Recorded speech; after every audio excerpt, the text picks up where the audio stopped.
Imagine a place so dangerous that it destroys everyone who enters it. A training ground designed to break the strongest warriors in the galaxy. Thousands of alien soldiers have been sent there, and every single one failed. They couldn't handle it. Their minds snapped. Their bodies gave up. But then something impossible happened. One human arrived. Just one. And while everyone else was screaming and collapsing, this human sat down and ate lunch like nothing was wrong. The question is, how? How did a human survive what killed advanced aliens with superior strength, intelligence, and technology? The answer lies in a hidden truth about human nature that authorities don't want you to know. Today, we are uncovering the secret that changed everything. This is not science fiction. This is a documented account from the HFY archives. And trust me, by the end of this video, you'll see humanity in a completely different way. Let me show you exactly how this happened. The facility existed on a planet called Korth 7. This wasn't a normal military base. This was something far more sinister. According to classified reports, it was built by the Confederation, a coalition of advanced alien species that had controlled the galaxy for over 10,000 years. These beings had technology that made human spacecraft look like toys. They could manipulate gravity. They could create artificial environments that defied physics. They were, by every measure, superior to humans in almost every way. So when humans first made contact with the Confederation, the aliens laughed. Literally. They thought humans were a joke. Weak. Fragile. Short-lived. Why would they waste time with creatures that lived only 80 years? But then something unexpected happened. Humans started winning wars they had no business winning. They solved problems aliens said were impossible. They survived situations that should have killed them instantly. The Confederation became curious and concerned. They decided to test humanity, not with weapons or intelligence tests, but with something far more cruel. They created the Korth 7 training facility. The facility was designed with one purpose: break the human spirit. But here's the twist. The Confederation didn't invite humans.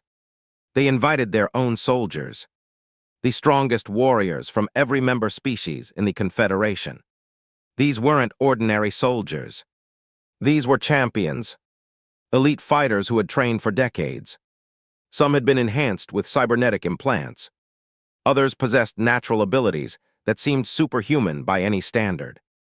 The Confederation wanted to see if humans could even survive 1 hour in the same training environment as these warriors.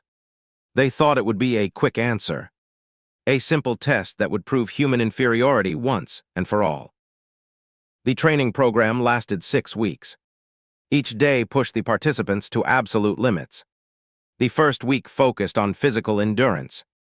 The gravity on Korth 7 was 3 times stronger than Earth's. Soldiers had to run 50 miles per day across jagged terrain while carrying heavy equipment. The temperature swung from freezing cold at night to blistering heat during the day. Creatures that wanted to eat you roamed the landscape. By day 3, soldiers were collapsing. By day 5, they were hallucinating. The Confederation's own warriors, beings with enhanced strength and endurance, were breaking down mentally and physically. The second week introduced sensory deprivation, combined with psychological pressure. Trainers deliberately gave confusing or impossible orders. They praised failure and punished success randomly.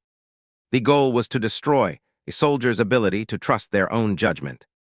One alien commander, reportedly from the Vrak species, suffered a complete mental breakdown on day 10. He couldn't distinguish reality from hallucination anymore. Another warrior, a Krell fighter with a reinforced skeletal structure, simply refused to continue. He sat down and wouldn't move. The training was working exactly as intended. It was breaking everyone. By week 3, something remarkable happened. A human arrived at the facility. His name was Marcus. He wasn't part of the original group. Nobody knows exactly why he was sent there or who authorized it. Some sources suggest he volunteered after hearing about the program. Others claim he was chosen specifically to be tested. What we do know is that Marcus walked into that facility knowing he would face warriors who were genetically superior in almost every measurable way. And he was completely calm about it. When Marcus arrived, he didn't rush to prove himself. He didn't try to compete with the enhanced aliens on their terms. Instead, he did something nobody expected. He started learning. He watched how the other soldiers handled the terrain. He noticed which strategies failed and which ones worked slightly better. He studied the patterns of the creatures that hunted in the area. Most importantly, he paid attention to how the training was designed to break people psychologically. And he realized something crucial. The training wasn't actually about physical strength. It was about mental resilience. It was about your ability to stay calm when everything around you says you should panic. This discovery changed everything. While the Confederation's elite warriors were fighting against the training, destroying themselves with stress and anxiety, Marcus was accepting it. When he felt pain, he acknowledged it and moved forward anyway. When he was confused, he remained curious instead of frustrated. When others were collapsing from exhaustion, Marcus was conserving his energy and staying hydrated.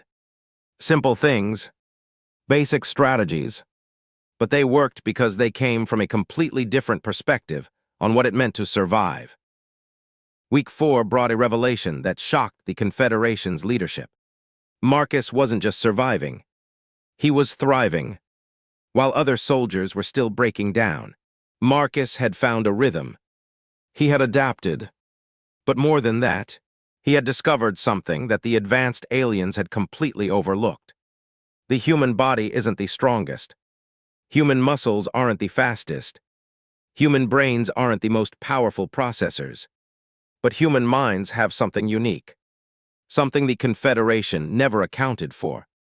Flexibility, the ability to change strategy instantly, the capacity to find meaning in suffering, and most importantly, the drive to keep going even when everything feels impossible. Marcus started to stand out not because he was winning competitions. He wasn't beating anyone in direct physical contests.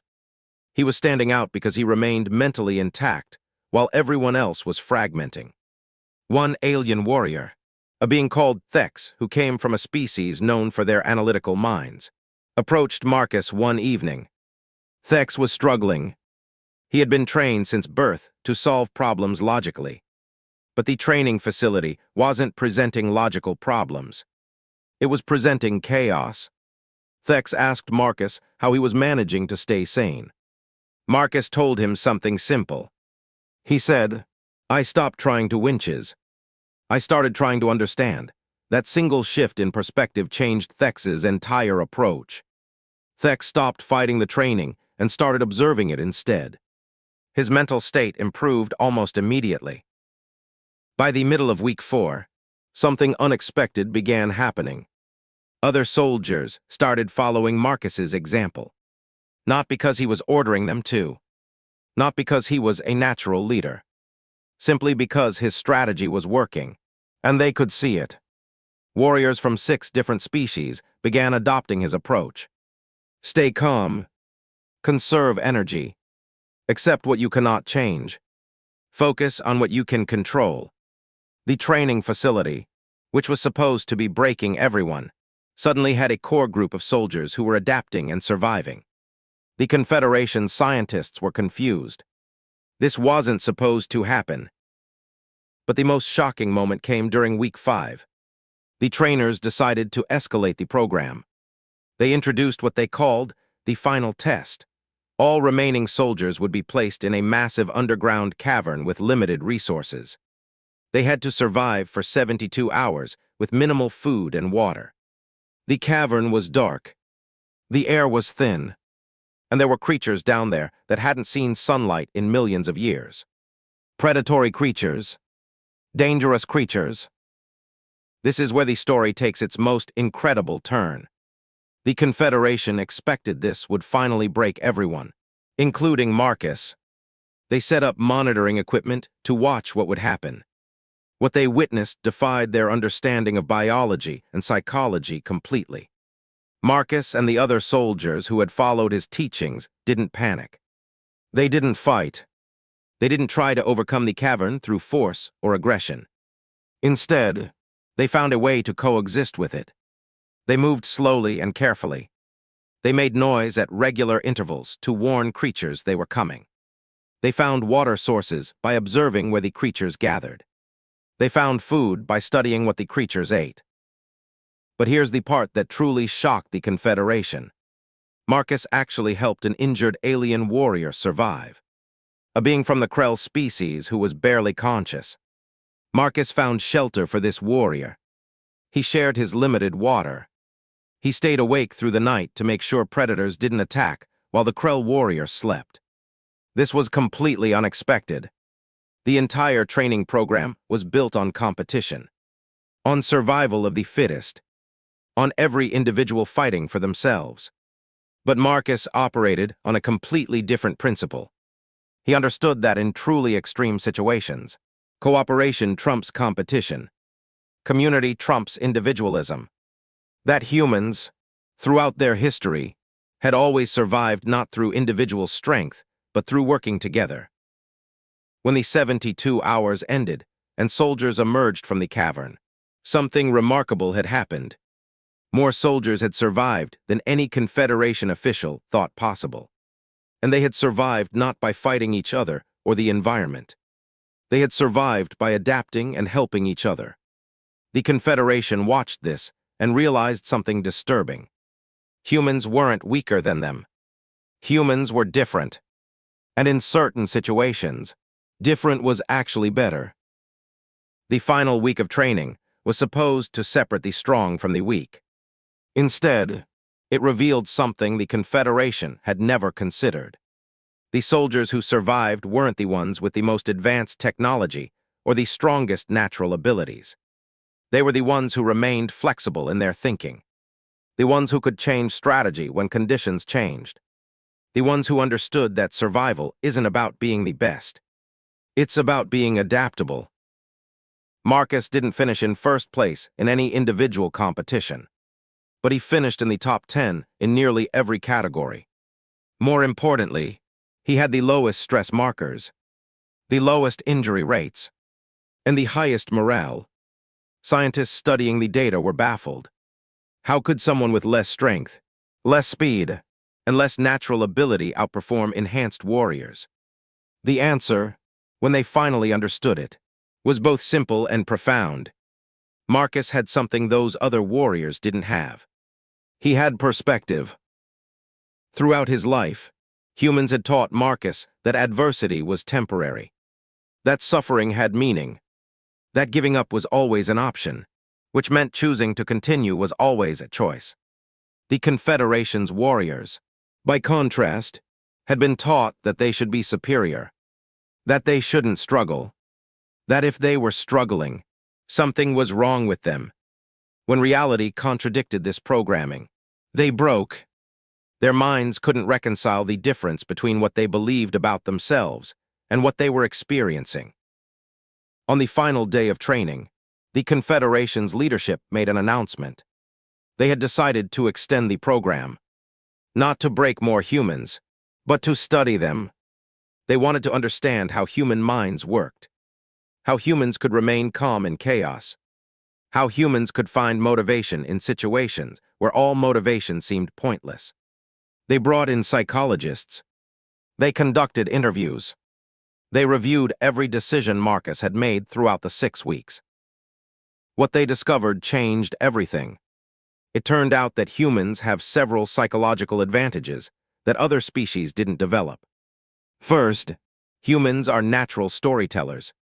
We create narratives that give meaning to suffering. When a human is struggling, they can tell themselves a story about why it matters. They can imagine a future where this struggle leads to something better. This ability to construct meaning is incredibly powerful.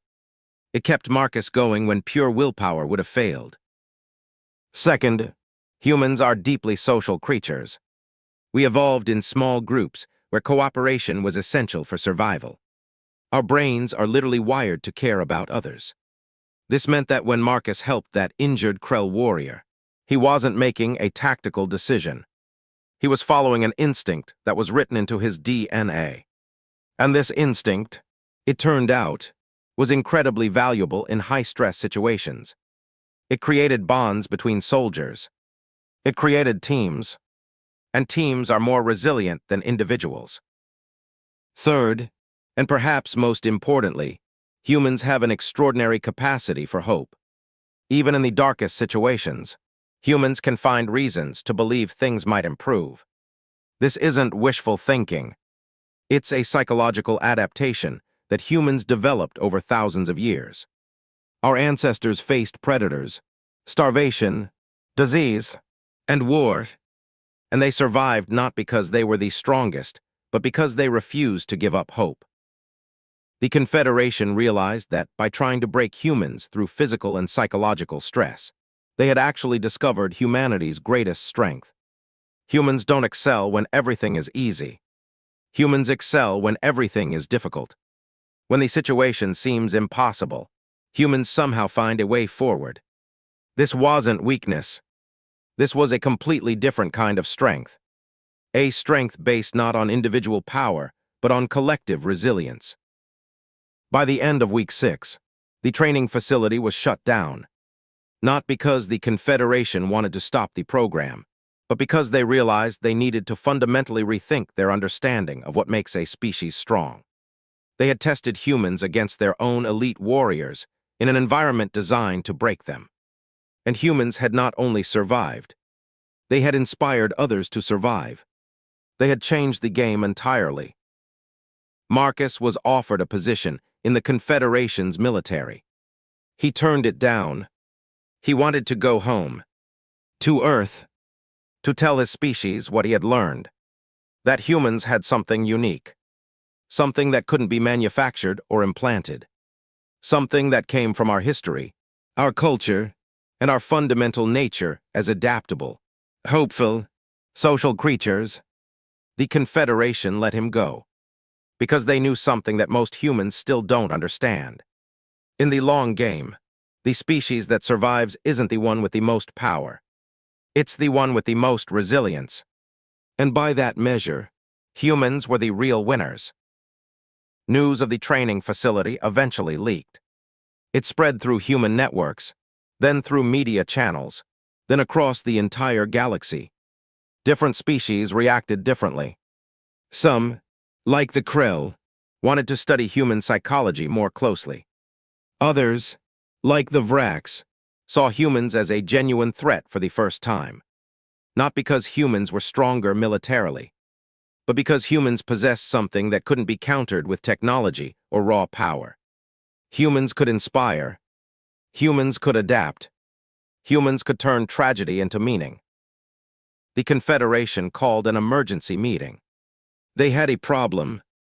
They had assumed human inferiority was permanent, unchangeable, built into our genetic code. But the training facility had proven something different. Given the same conditions as the most advanced warriors in the galaxy, humans didn't just survive. They eventually thrived. And more disturbing, they had influenced other species to adopt their methods. The Confederation realized they might have been wrong about humans. Terribly, dangerously wrong. What happened next was fascinating. Some Confederation members pushed for increased human integration into galactic society. They believed that human perspective and resilience could benefit everyone. Others pushed for the opposite. They wanted to limit human expansion. They wanted to contain humanity before it became too influential. The debate went on for months. But one thing was clear. Humans had gained something valuable from the training facility. Knowledge, understanding, and most importantly, proof of their own capabilities. Marcus returned to Earth changed. He began speaking publicly about what he had experienced. He described the facility. He explained the training. He talked about how humans had survived something designed to break advanced aliens. But more importantly, he described why. He explained that human strength comes from our ability to see meaning in struggle, that our greatest power is our capacity to work together, that humans don't need to be the fastest or the strongest or the smartest. We just need to be resilient. This message resonated globally. It spread across the United States, the United Kingdom, Europe, and eventually the entire world. People who felt weak suddenly understood that they had untapped strength. People who felt alone suddenly realized they were part of a larger human story. A story of survival against impossible odds. A story of hope persisting in darkness. A story of individuals coming together to accomplish what no one could accomplish alone. Scientists began studying human psychology with new interest. They wanted to understand how humans could remain calm under extreme stress, how we could find meaning in suffering, how we could maintain hope when hope seemed irrational. Research centers were established, studies were conducted, and the data consistently showed the same thing. Humans had psychological advantages that didn't come from genetics or technology. They came from our evolutionary history, from thousands of years of facing challenges and surviving through cooperation and adaptation. But there was a darker implication too. If the Confederation had discovered that humans were more resilient than they thought, then humans were potentially more dangerous than they thought. Not in a military sense, but in a philosophical sense. A species that could inspire other species. A species that could find meaning in suffering. A species that refused to give up even when giving up made logical sense. These were dangerous qualities to have in a galaxy controlled by beings who believed in absolute power and individual supremacy. Some sources suggest that the Confederation made a strategic decision. They decided to gradually introduce human culture and philosophy into their own societies. Not because they wanted to help humans, but because they realized that ignoring human perspective was strategic vulnerability. If humanity was going to exist in the galaxy, they needed to understand and integrate human thinking into their own systems. This is when the real influence began. Slowly, subtly, human books started appearing on alien worlds. Human music was played in Confederation cities. Human values of cooperation and resilience started spreading through advanced civilizations that had spent thousands of years focused on individual achievement and competitive dominance. The Confederation couldn't control this spread. They had opened a door by bringing humans to Korth 7, and they couldn't close it. 5 years after Marcus returned from Korth 7, something unexpected happened. The Confederation called him back. Not to train, not to fight, but to consult. They wanted his input on a new initiative. They were creating an exchange program. Humans would live on Confederation worlds. Confederation members would live on Earth, not as conquerors or subjects, but as equals learning from each other. Marcus accepted, but before he left for his second assignment, he sat down and wrote about everything he had experienced. He described the training facility in detail. He explained the psychology behind what had happened. And he made one crucial observation that changed how people understood the story. He said that the Confederation had designed the training to break humans, but they had accidentally designed it in a way that revealed humanity's greatest strength. Because the training wasn't about physical power. It was about meaning. And humans, throughout our entire history, had been meaning-making creatures. When you strip away technology and power, Marcus wrote, you discover what a species really values. The Confederation valued dominance, individual achievement, power and control. They had designed a facility that tested exactly those things. But humans valued something different. We valued survival. Not individual survival, but collective survival. We valued meaning. Not power, but purpose. And we valued adaptation. Not control, but flexibility. The Confederation had created the perfect test without realizing it.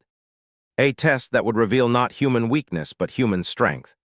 They had brought the strongest warriors in the galaxy to a place that would test not their weapons or their genes but their minds. And in that environment, humans had discovered that their greatest weapon was never physical. It was psychological. It was spiritual. It was the ability to find meaning in suffering and to inspire others to do the same. 15 years later, the exchange program had transformed galactic society.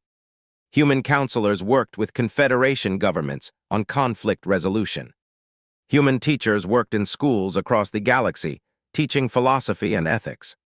Human artists displayed their work on alien worlds, showing species that had never created art for its own sake what it meant to make something just because it mattered. And Marcus, now an ambassador, was traveling between worlds, helping different species understand each other better.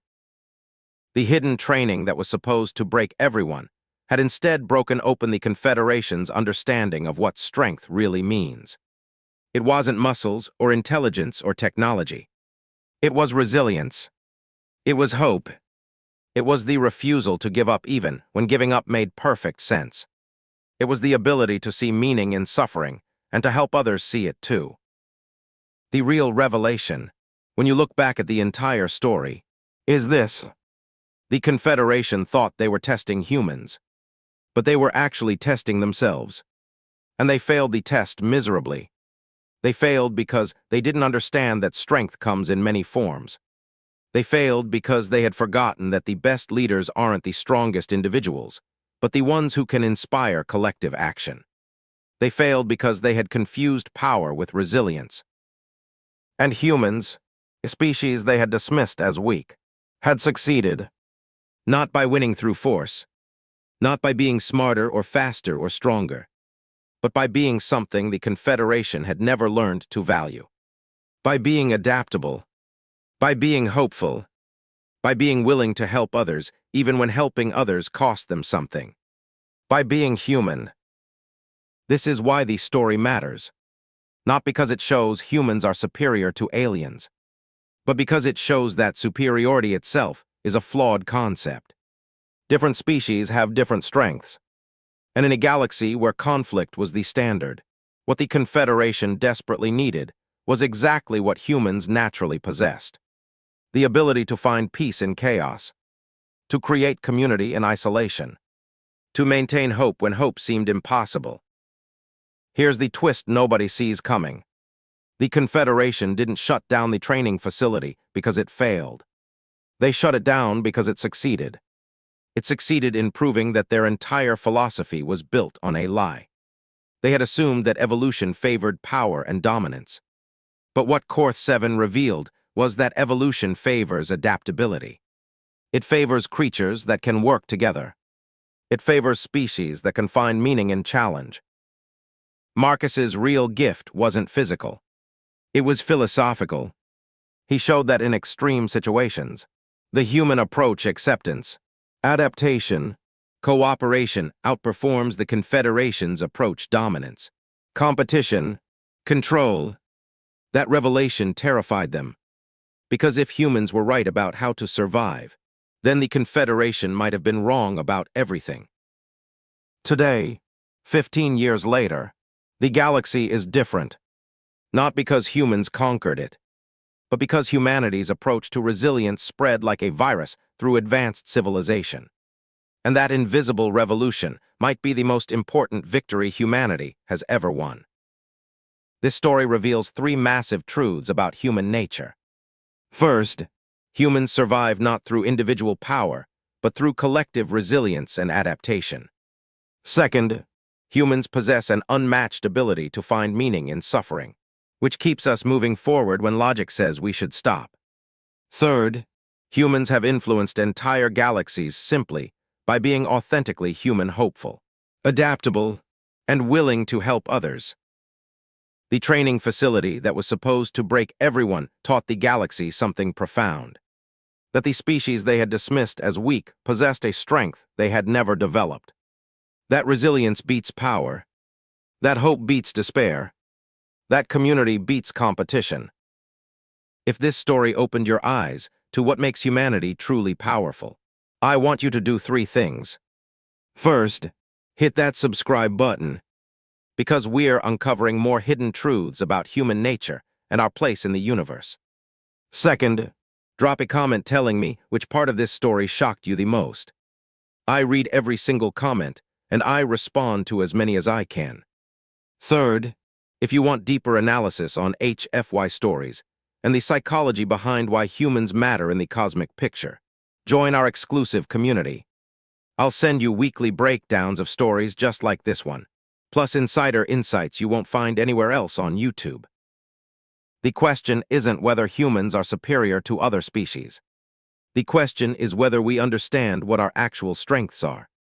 And once we do, there's nothing we can't achieve. See you in the next video.